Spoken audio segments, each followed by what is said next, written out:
السلام عليكم. مرحبا بكم عندي في قناة يومية ليلى. كنتمنى تكونوا بخير وعلى خير وصحة جيدة يا رب. اليوم جيت نقدم معكم هاد الصفة المدفونة، كتجي غزالة وغير بثلاثة تصفويرات، كتجي طيبة ومعلكة. كنتمنى تبقاو معايا المقادير والطريقة ديال التحضير وفرجة ممتعة.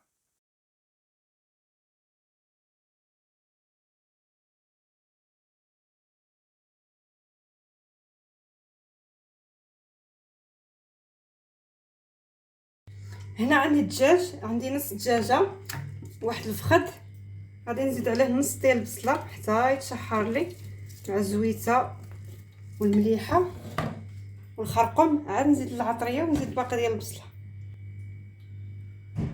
كنزيدو زيت مخلطه ما بين البلديه والرومي، الخرقوم، شويه الزعفران، غادي والثومه واحد.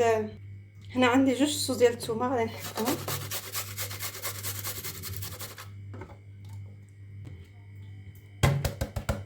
وغادي نخليهم يتقلاو مزيان. الدجاج غادي نزيد معلقه صغيره وعمره ديال الابزار، ومعلقه صغيره عمره ديال السكينجبير حتى الفوم، وغادي نزيد البصله اللي خليت،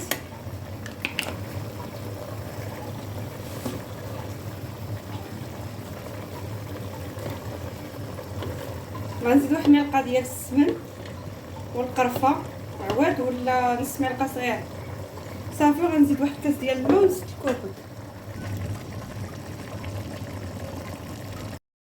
هنا من بعد ما طاب لي الدجاج غادي نحيد الهبره، غنخلي غير الهبره ونحيد العظم نلوحو، وغادي نخلي الدغميره تقلى مزيان حتى كتوقع على داك الدغميره واقفه، ونزيد عليها داك الهبره ونخلطها مزيان ونخليها على جنب. هنا كيلو الا ربع ديال الصفه، غادي ندهنها بالزيت،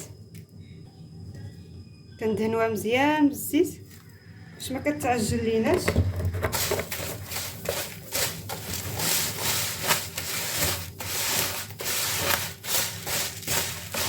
صافي وغندير هاد التفويره الاولى 20 دقيقه.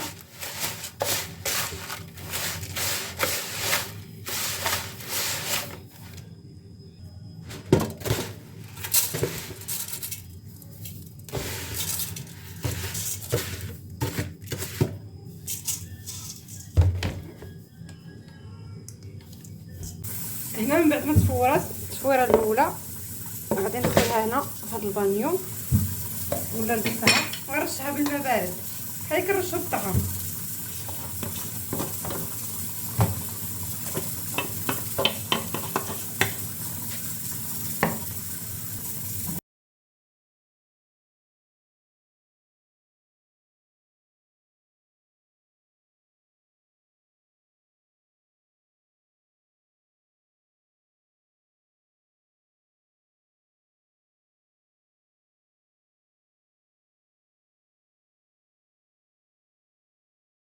هنا من بعد ما رشيتها بالماء صافي، دابا غادي نرجع الكسكاس ونصفيها ونردها فوق البوطه عاوتاني 20 دقيقه، عاد نرجع معاكم.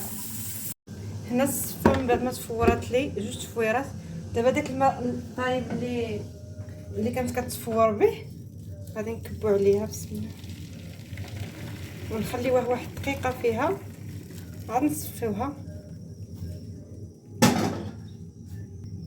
هاد الماء السخون كيعاون على التفوار وكينفخها، ما كنحتاجوش نفوروها بزاف ديال التفويرات.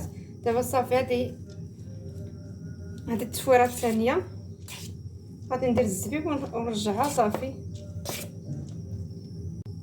هنا خليتها تقطر واحد شويه صافي، غادي نديرها هنا وندير عليها شويه الملحه، نديروا الملحه على حسب الذوق. منين كنديروا هذاك الماء السخون شوفوا كتعاوننا في الطياب. دابا غنزيدوا لها التفويره الاخيره صافي هكا. هنا عندي الزبيب، كديروا القياس اللي بغيتو. انا عندي هنا ثمن واحد الزبيبه صغيره فزقتها في الماء.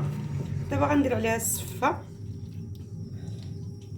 كنفرقوها بيدنا هكا باش مابقاش معجنه، واخا هكا ما كتعجن ما والو. ملي كندهنوها بالزيت في الاول ما كتعجنش. وخذوا السفه اللي تكون مزيانه، النوعيه اللي مزيانه. صافي غادي ندير لها تفور اخر تفويره 20 دقيقه عاوتاني. صافي وهاد السفه ديالنا واجده وندوزو نقدمها معكم.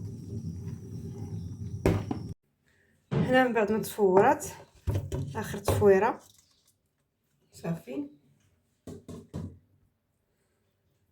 نزيد عليها الزبده،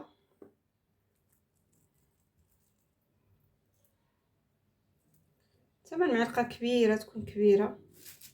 صافي غادي نحلها بها، نحليها دابا سخونه، غنجيب فرشيطه ونحلها بها.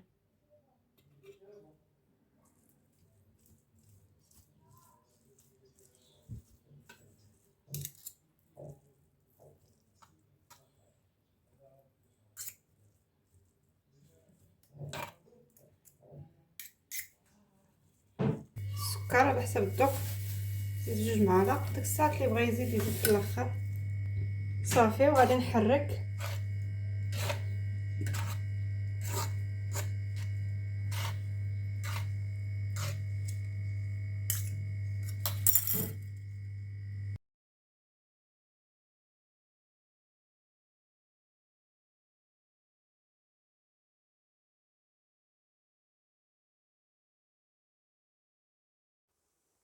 هنايا صافي كنديرو الطبقه ديال السفه، كنفرشوها وكنحلو بيدانا، راه ما كتعجن ما والو، كتجي محلوله تبارك الله وطايبه.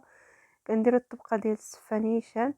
منين كنفرشو الطبقه ديال السفه كنشدو داك الدجاج اللي نقينا وخليناه على الهبره وزدناها على داك الدغميره اللي كنا قلينا.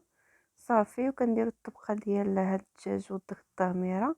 من بعد كنغطيو هاد الدجاج بالسفه الطبقه الاخيره.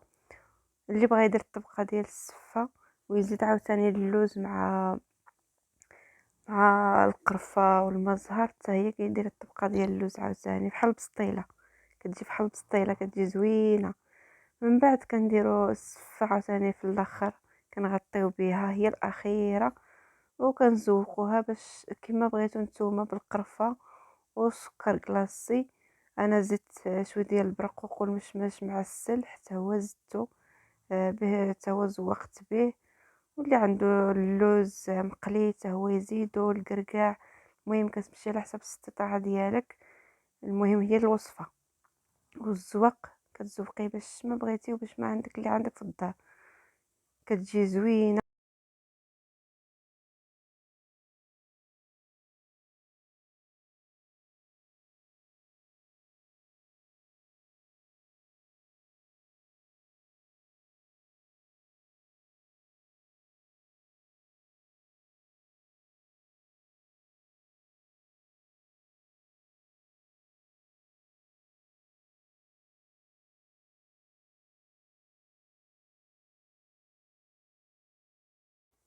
ايوا هذه هي السفه ديالنا اللي وجدت معكم.